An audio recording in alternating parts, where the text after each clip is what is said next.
నానమ్మల కాలంలో ఇనుము కళాయి మాత్రమే వాడేవారు. పులుసులు వండటానికి మట్టి పాత్రలు ఉపయోగించేవారు. నూనె వంటలు వండటానికి బీడు కళాయి వాడేవారు.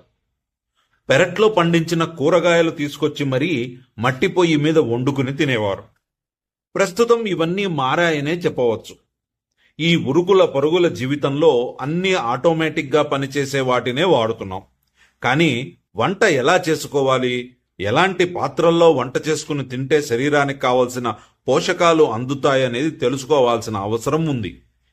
ఆహారోత్పత్తులను అధిక ఉష్ణోగ్రతలో వండితే పోషకాలు నష్టపోతాయి.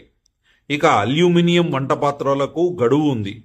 వాటిని దీర్ఘకాలం వాడితే ఆరోగ్యానికి హానికరమని బ్యూరో ఆఫ్ ఇండియన్ స్టాండర్డ్స్ వెల్లడించింది.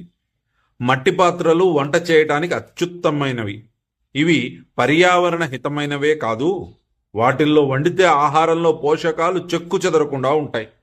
మట్టి పాత్రల గోడల్లోని సూక్ష్మ రంధ్రాల ద్వారా అధిక వేడి బయటికి పోతుంది కాబట్టి ఉడికే ఆహారంలో పోషకాలకు నష్టం రాదు.